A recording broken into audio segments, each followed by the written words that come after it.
E se existisse um filtro de consciência, decidindo quem continua nascendo na Terra e quem não continua mais? Um médium afirma que sim, que o planeta está subindo de nível e que quem não acompanhar esse salto simplesmente para de encarnar aqui e é levado para outro lugar. Parece grave, parece definitivo, mas repara bem no que vem a seguir, porque o raciocínio dele não para nessa ameaça. Ele explica o motivo do caos que você vê todo dia, o futuro da mediunidade, e termina com uma reviravolta que muda o peso de tudo que é pergunta. Isso é profecia, filosofia, ou as duas coisas ao mesmo tempo. Depois do que foi feito. E qual seria o propósito de existir as trevas? Por quê? Só existe a luz porque tem as trevas, né? É o que eu falei, o universo de dualidade tudo é dual. E tudo tem seu propósito também. Pensa assim. Será que tem o lado bom dentro das trevas? Claro. Tem o lado bom e o ruim dentro das trevas. Isso, tudo é dual. Uhum. Pensa assim, que chato que o mundo ia ser se todo mundo fosse feliz o tempo inteiro, cara. Pô, não ia aguentar. Você também não ia aguentar. É verdade. Ia ficar chato. Então, o equilíbrio do universo, ele vem da dualidade, do peso, do pêndulo indo uma hora para a direita, uma hora para a esquerda a todo momento. A gente precisa entender o quê? Qual é o ponto de equilíbrio disso? Então, tudo tem significado, tudo tem importância. As trevas, elas têm importância. Muitas vezes, o papel das trevas é mostrar aquilo que você precisa trabalhar, é mostrar aquilo que você precisa melhorar. E você só vai descobrir isso quando vier um sentimento de raiva muito grande dentro de você, quando você olhar para uma pessoa e odiar aquela pessoa. O que essa pessoa está te mostrando? Que você tem muito ainda a trabalhar desse sentimento. Como ressignificar isso, como lidar com isso de uma forma mais leve. Então, tudo tem significado, representatividade, espaço, enfim. É sobre a gente saber entender e medir esse caminho do meio das coisas. Da luz e das trevas a todo momento. Ninguém é significar, lidar com esses sentimentos internos. E as trevas, né, o lado escuro, nosso lado obscuro, ele tem esse objetivo de mostrar pra gente aquilo que a gente precisa melhorar ainda. É porque talvez sem as trevas a gente nunca melhoraria, né? Não. Sem o sofrimento, sem a tristeza, sem dificuldades, como Tudo que alguém você ia se acomodar? Sim. Tudo tem objetivo, Propósito. Tudo. As situações ruins da nossa vida têm propósito. Os problemas que a gente passa têm propósito. Tudo tem propósito. Dificuldade, traição que a gente sofre, tudo tem propósito. Porque de tudo a gente extrai aprendizado, crescimento, que é o objetivo fundamental da nossa existência e da existência de qualquer ser. Crescer, evoluir, expansão. A mente, o todo, se expande a todo momento. A única função dela é essa. Não é? Então, tudo que acontecer na nossa vida vai ter esse viés de expansão, de evolução, de aprendizado. Os problemas que você tem estão aí para te ensinar alguma coisa, para te mostrar alguma coisa, para falar, ó, você precisa trabalhar isso aqui ainda, ó, isso aqui você precisa resolver, isso aqui você precisa mudar. Entendeu? É aquela famosa frase, né? A tal situação não aconteceu comigo, aconteceu pra mim. Isso. Pra me ensinar algo. Exatamente. A vida não acontece pra você, mas por você. Exato. Exatamente. Então, é sobre isso. Tudo tem significado. As trevas também têm a sua importância aqui pro nosso crescimento e pra evolução, não só do ser humano como indivíduo, mas do planeta como um todo. Não é? Como a consciência coletiva. É para nós que ele constrói antes de qualquer coisa mais forte. As trevas existem porque tudo no universo é dual e todo sofrimento carrega um propósito, o de te fazer crescer. É uma ideia confortável, quase impossível de discordar, porque explica qualquer dor como aprendizado. Guarda esse detalhe, porque é exatamente esse tipo de raciocínio o que encaixa qualquer evento como prova da própria tese, que vai sustentar a afirmação mais pesada que vem a seguir, a de que a Terra inteira estaria mudando de nível energético agora. Do planeta.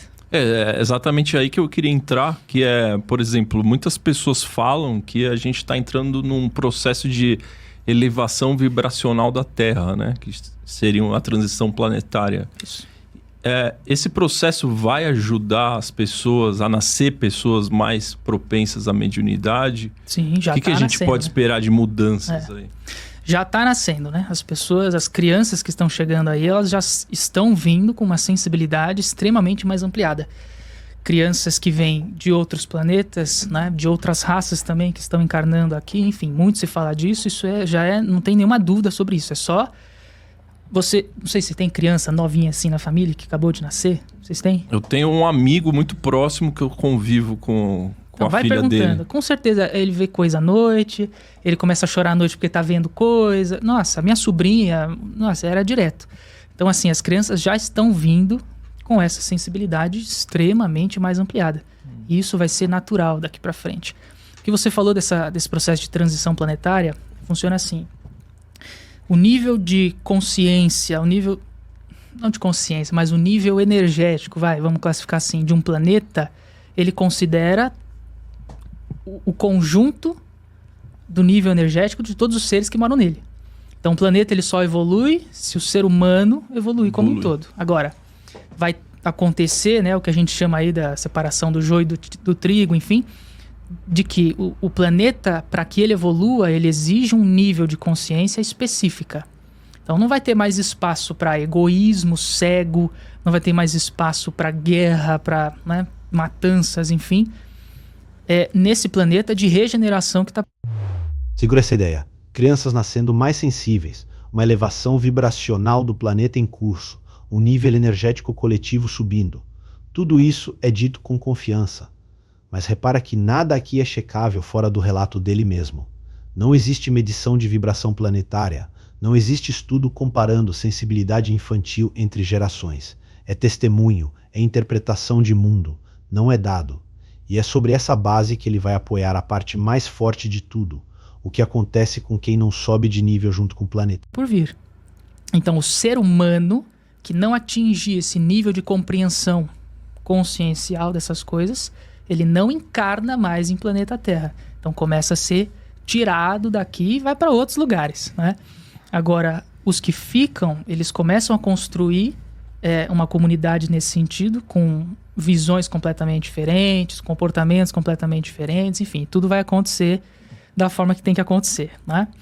Mas a evolução do planeta funciona assim.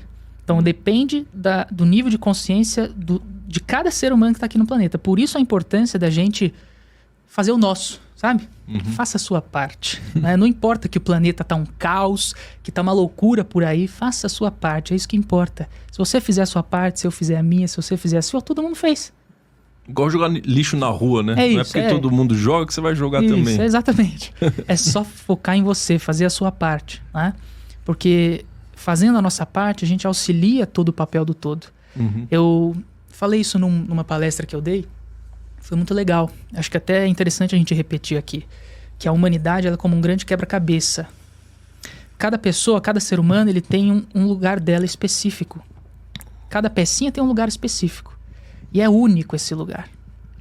E você só ocupa esse lugar quando você é você. Quando você está no seu papel, quando você está vivendo a sua essência, quando você está sendo você. Quando a gente está fora do nosso papel, quando a gente está fora do nosso lugar, a gente está, às vezes, em outro lugar, tentando encaixar uma pecinha que não encaixa ali. Então a gente começa a se esforçar, mas não é o nosso lugar. Quando a gente assume o nosso lugar, a pecinha encaixa até sem nenhum esforço. É só soltar que ela cai certinho. Né? Então, a importância da gente fazer o nosso papel é justamente esse, para que a gente assuma o nosso lugar nesse quebra-cabeça, que é a humanidade. Se todo mundo estiver no seu lugar bonitinho, o quebra-cabeça está completo. Agora, se eu não faço a minha tarefa de casa, né, minha lição de casa, eu vou estar em outro lugar, o quebra-cabeça vai estar sempre faltando uma pecinha ali, que sou eu, né, e eu vou estar atrapalhando não só eu, mas o quebra-cabeça inteiro. O quebra-cabeça nunca vai estar completo. Mas você sente... Aqui está o centro da história. Quem não atinge o nível de consciência exigido, segundo ele, deixa de encarnar na Terra e é levado para outro lugar. Quem fica, monta uma humanidade nova. É uma tese enorme, quase uma sentença espiritual. E ele mesmo compara isso a um quebra-cabeça onde cada pessoa tem um lugar certo. Fica a pergunta que ninguém responde. Quem mede esse nível de consciência e com que régua? Não tem como checar, só dá para escutar e decidir se faz sentido para você. Que o ser humano realmente está evoluindo coletivamente? Porque pelo que a gente vê nas notícias aí, geopolíticas e tal, parece que cada vez mais as pessoas estão polarizadas, cada vez mais um ódio assim, um contra o outro e tal. E se essa evolução planetária vai acontecer, não parece que a gente está caminhando para lá, a gente está indo para trás. Não, ao contrário, a gente está caminhando para lá. E isso o que você está vendo é justamente o papel das trevas. É mostrar o que é que precisa resolver. Esse caos que está aí hoje está sendo gerado por quem? Pelas trevas. Então, as trevas, ela mostra pra gente o que precisa ser resolvido. Então, é o que falam por aí, que as máscaras irão cair, não é? E estão caindo, de muitas, não é? Tá desmascarando muita coisa tá vindo à tona, muitas descobertas, inovações, enfim. Então, essas coisas precisam acontecer. Veja, assim como as trevas existem por causa da luz e vice-versa, o caos, ele também é necessário para a ordem. Certo. Tudo dualidade. Tudo complemento, não é oposto. Oposto não existe. Complemento, essa é a palavra correta. Veja, quando você vai arrumar um armário, tá tudo desarrumado. Qual é a primeira coisa que você faz? Não é tirar tudo de dentro? Sim. Vira o quê? Uma bagunça. Uma bagunça precisa se instalar para que a ordem se instale também. Nossa. Então, é assim que funciona com o nosso planeta também. A bagunça vai acontecer. Por isso que muitas coisas vão acontecer. Não tão agradáveis vão acontecer. Tem muitas previsões por aí. Eu não gosto muito de previsão, não faço previsão, mas eu acompanho alguma coisa ali ou outra para ficar atento, né? Tem muitas previsões, né? Principalmente para até 2035. Muita coisa acontecer. Então é interessante que a gente tenha esses conhecimentos para quê? Para saber o que está acontecendo. Para não se desesperar. De novo, a bagunça acontece, o caos acontece para que a ordem se instala. Só isso. Então a bagunça vai acontecer, isso é inevitável. Mas a ordem vai se instalar em seguida. E essa ascensão vibracional da Terra, ela vai de alguma maneira impactar na maneira como a mediunidade se manifesta? Sim, total. O próprio host faz a pergunta que você deve estar fazendo. Com tanta polarização e ódio circulando por aí, isso realmente parece um planeta evoluindo? A resposta de Henrique é interessante de reparar. Todo o caos vira prova de que as trevas estão fazendo o trabalho delas, mostrando o que precisa ser resolvido antes da ordem chegar. Ou seja, nada consegue contrarizer a tese. Tudo vira confirmação dela, até as previsões de mudanças fortes até 2035. Guarda essa estrutura de raciocínio que ela vai aparecer de novo. Aqui é que a gente queria chegar, né? Então, o futuro da mediunidade, né, é extremamente interessante. Isso que já está acontecendo, tá? Lembrando, isso é a minha opinião, baseado com os meus conhecimentos, o que eu observo, o que eu sei também, né? Qual o futuro da mediunidade? Primeiro, algumas mediunidades elas serão extintas, já estão sendo extintas, né? Algumas formas daquelas que a gente comentou. Isso. Como, por exemplo, de manifestação física. É um tipo de mediunidade em extinção, né? Por quê? Porque não há mais necessidade de prova. Por incrível que pareça, você que está escutando, tá? Por incrível que pareça, a época de provar já passou. Expiação e prova. A época de provar que a espiritualidade funciona já passou. Então, se você não acredita, tem dúvida em alguma coisa, presta mais atenção.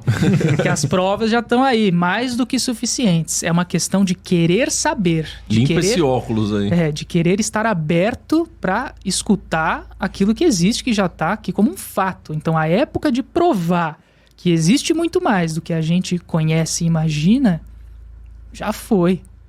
Por isso que as mediunidades mais ostensivas, as mediunidades mais diferentes, digamos assim, de materialização, de efeito físico, de fazer cair flor do nada do teto.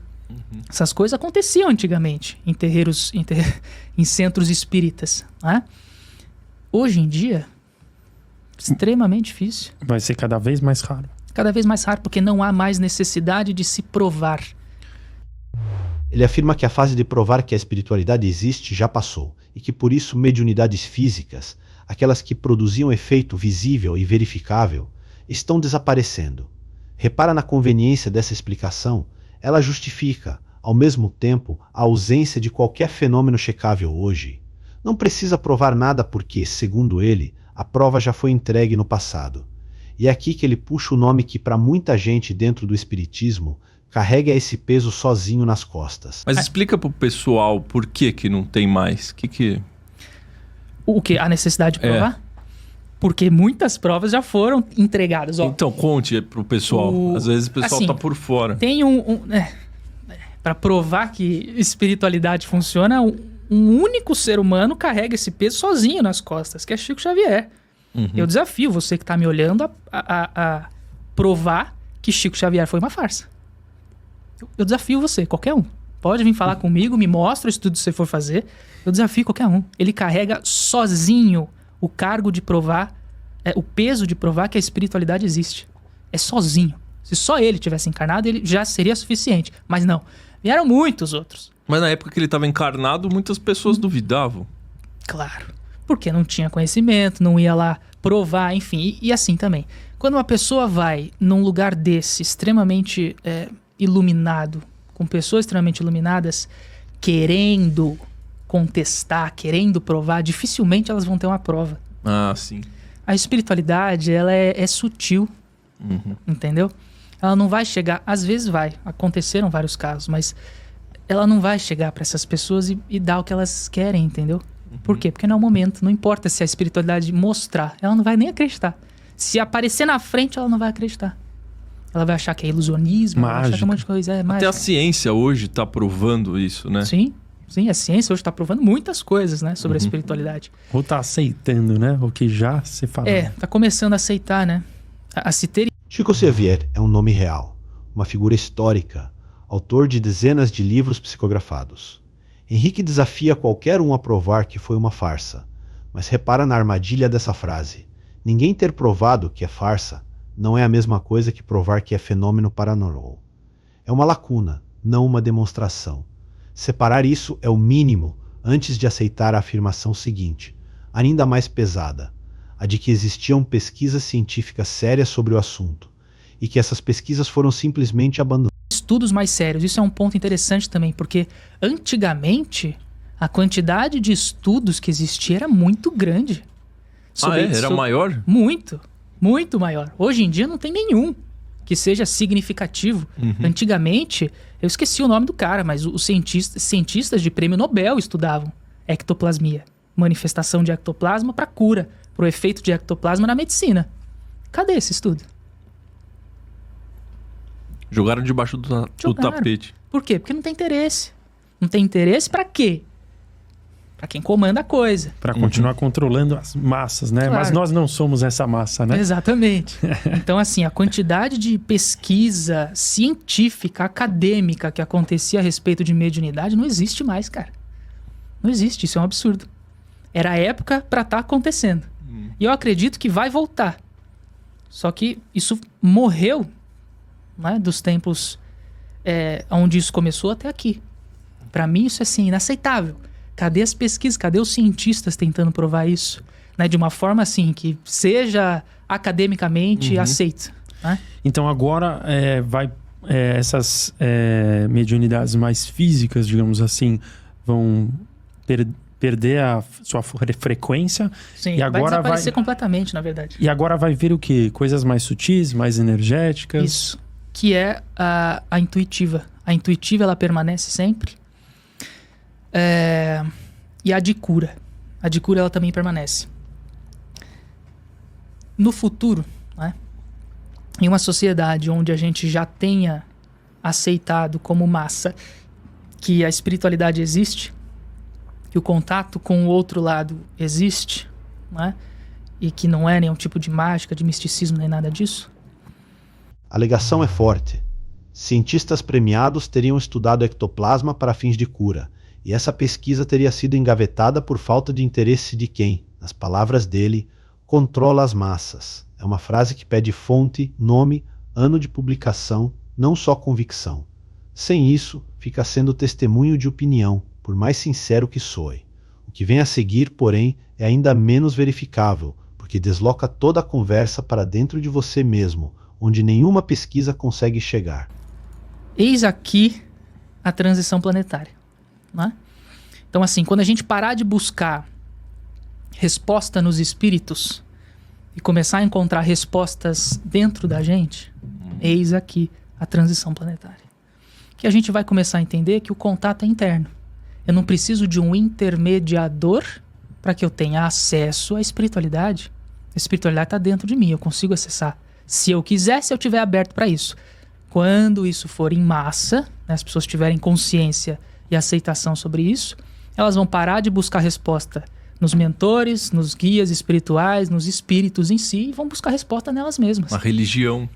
Não, na religião não, nelas mesmas. Mas as pessoas procuram muitas vezes numa religião que fala que está externo, né? Isso. Que afasta que delega essa responsabilidade. Para um Deus exterior. Isso, exatamente. Então as pessoas vão começar a voltar mais para dentro. E quando esse movimento acontece, ele não volta. Muito difícil. A partir do momento que você entende a importância de cuidar de si, de olhar para dentro, de se entender, de se conectar com essas forças, com essa energia, com quem você é de fato, muito difícil você voltar para o mundo normal, como se nada tivesse acontecido. Olha só, a gente chegou então por aquela pergunta que eu te fiz, por que as trevas são importantes? Eu acho que para uma massa grande olhar para dentro, vai ter que ter uma treva muito grande em massa no planeta para as pessoas olharem para dentro. Já tivemos uma recentemente. Já tivemos que foi bem suave, né? Porque tá por vir, dizem que foi suave. Mas para quem viveu na pele não foi. Sim, com certeza, com certeza. Exatamente. Né? Sem desmerecer nenhuma dor. Exato, mas como uma massa do planeta, no quesito de ter que ser obrigado a olhar para dentro, não tem mais nenhum jeito. Sim. Porque a gente acabou ficando ali mais isolado, mais fechado, então isso já deve ter aflorado em muitas pessoas. Muitas coisas. Teve muitos canais de YouTube de espiritualidade que cresceram nesse período porque as pessoas estavam procurando isso. Né? Sim, exatamente. É o que você falou, perfeito. A gente foi forçado a olhar pra dentro. Não dava pra sair de casa. Então você fica na sua casa, olhando pra cara das pessoas que moram com você, fazendo o quê, né? Acabou os estímulos, os prazeres. Exato. Então a gente foi literalmente forçado a olhar pra dentro. Isso é essa bagunça que eu falei, que precisa acontecer para que a ordem comece a se instalar. Então outras... Repara que uma transição planetária muda de figura aqui. Já não é mais sobre vibração de planeta, é sobre parar de buscar resposta fora e passar a buscar dentro de si. É a parte mais fácil de concordar de toda a conversa e por isso também a mais difícil de testar. Henrique ainda acredita a pandemia, o papel de ter forçado uma massa de gente a olhar para dentro pela primeira vez. Guarda essa ideia, porque o fechamento da conversa vai suavizar, de um jeito que você não espera, a ameaça de banimento que abriu tudo isso. Coisas vão acontecer também, né? Tem muitas previsões, Chico Xavier deu muitas previsões, né? O que tem? Do que ia acontecer. Aí eu não vou lembrar tudo de cabeça, mas iam ter muitas movimentações geofísicas do planeta, migrações também de países para o Brasil, enfim. Por isso que ele fala, Brasil, pátria do mundo, evangelho, enfim. Você sabe, você conhece a frase, né? Eu esqueci ela aqui. Mas ela... Falam que vai ter uma grande migração para o Brasil, as coisas vão mudar muito, assim. De política, de sistema financeiro, de movimentação geofísica, como eu falei, de desastres naturais que começam a acontecer com uma certa frequência maior agora. Então tem muitas previsões que aparentemente são ruins, né? Mas olhando para o cenário como um todo, a gente consegue entender o que está acontecendo por trás. É importante sempre reforçar que nada foge do controle da luz. A luz, ela sempre está atenta, não é? Veja bem, se você entra num local que está fechado, qualquer luz vai iluminar, concorda? Então não existe trevas na luz. Se a luz quiser, ela ilumina tudo. Então nada foge do controle da luz. Ela sempre se sobressai. Sempre se sobressai. Então tá tudo sob controle. Por isso que não há necessidade de medo, não há necessidade de pânico, mas há necessidade de compreender o propósito. Porque senão a gente começa a confundir. Entende? Vai envolver dor para muita gente? Vai. Vai envolver perda para muita gente? Vai também. Mas a importância de saber o que está acontecendo. E nem todo mundo que está desencarnando nesse momento, que vai desencarnar nesse momento, vai embora do planeta Terra. Muito pelo contrário. Tem espíritos que são extremamente elevados, que estão indo embora agora, justamente para poder voltar quando as coisas estiverem melhores. Eles não é que eles serão exilados, como eu falei, né? Que vai sair do planeta. Não. Muito pelo contrário. Então, sem nenhum tipo de julgamento também importante, né? Existe uma grande mistura aqui dos que estão partindo já. Não é que tenha partido não vai voltar mais, né? Não é bem assim. Mas E o fechamento chega com uma reviravolta importante. Nem todo espírito que está partindo agora está sendo expulso. Muitos, segundo ele, são espíritos evoluídos que escolhem sair para voltar depois, quando as coisas estiverem melhores. Existe, nas palavras dele, uma grande mistura, sem julgamento simples. Repara como isso muda o peso do que ouvimos lá atrás. O banimento que parecia sentença vira, no fim, só uma peça de um processo bem mais amplo e mais ambíguo do que a primeira leitura sugeria. Um tudo consciência decidindo quem continua na Terra. Uma mediunidade que se apaga porque, segundo ele, já provou o que tinha que provar. Um cientista premiado estudando o ectoplasma, sem nome, sem data. E no fim, a ressalva de que nem toda saída é expulsão. O que aqui é visão de mundo sincera de quem vive disso todos os dias e o que é fenômeno com marca checável fora do relato de uma pessoa só. Essa é a linha entre fé e fato e quem traça ela é você. Se esse raciocínio te prendeu do jeitinho que prendeu a gente, se inscreve no canal porque mistério por aqui é o que não falta.